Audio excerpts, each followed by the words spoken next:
Ова е Сара. Секогаш е фокусирана да ги заврши многуте работни и домашни обврски. Секогаш себе си се става на последно место, но веќе е решена да почне да инвестира во себе. Има толку многу информации што не знае од каде да започне. Што да вежба? Да купи адекватна храна и додатоци за неа, да побара помош од професионалец.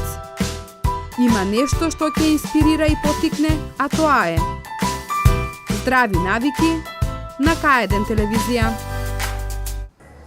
Драги пријатели, добар ден и добре дојдовте у денешнава епизода.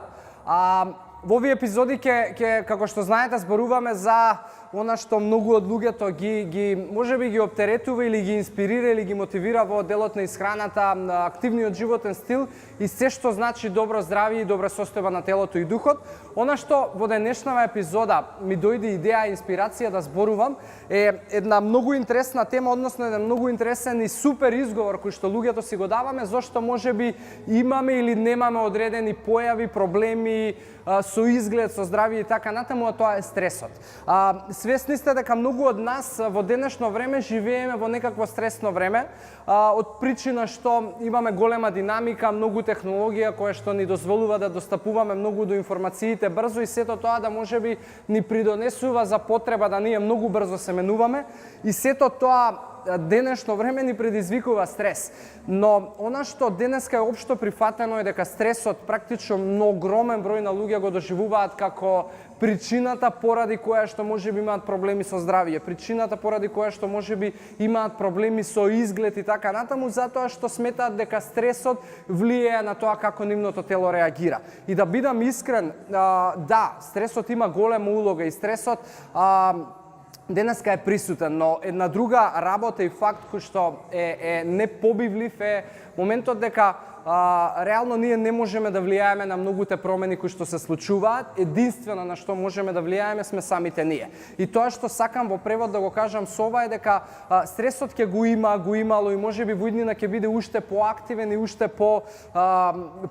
многу како појава ќе го доживуваме во многу поголеми размери, но тоа не значи дека треба да го прифатиме како изговор дека мене можеби треба да ми се десат одредени здравствени проблеми или проблеми со изгледот. И во принцип, кога доживуваме стрес, знам дека многу од вас можеби на емотивна или стресна база почнуваат да јадат, особено не знам, благи работи, игрицки и така натаму, прости шекери кои што придонесуваат да се задоволиме моментално и да постигнеме некакво задоволство и да ја замачкаме таа емотивна состојба. Но во принцип јас ви гарантирам дека неквалитетната исхрана носи многу поголем стрес отколку што самиот стрес по себе носи некакви појави и резултати. Од причина што, ќе ви го објаснам тоа многу просто, кога вие не го поддржувате вашето тело со квалитетно гориво, во телото почнуваат метаболичките процеси да не се одвиваат баш најнормално. И тоа значи дека кога телото нема доволно гориво во себе,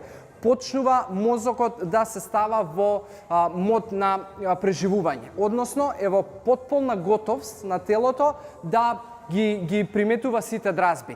И тоа во превод значи дека понекогаш можеби ќе ви изнервира просто тропкање со пенкалце, уклучи, исклучи, можеби крцкање на врата, можеби некоја музика или шепотење. Затоа што телото е многу понадразливо во тие моменти. Многу од луѓето го прифаќаат стресот како момент дека тој се случува и дека стресот е виновен за нивните здравствени проблеми и така натаму. Од друга страна, многу од денешните можеби диагнози повторно се засноваат на стрес, но верувајте ми, доколку не го храните вашето тело со правилното гориво и доколку не одржувате правилен начин на живот, стресот ќе биде во многу поголеми размери, а тоа ви го објаснив зошто е така.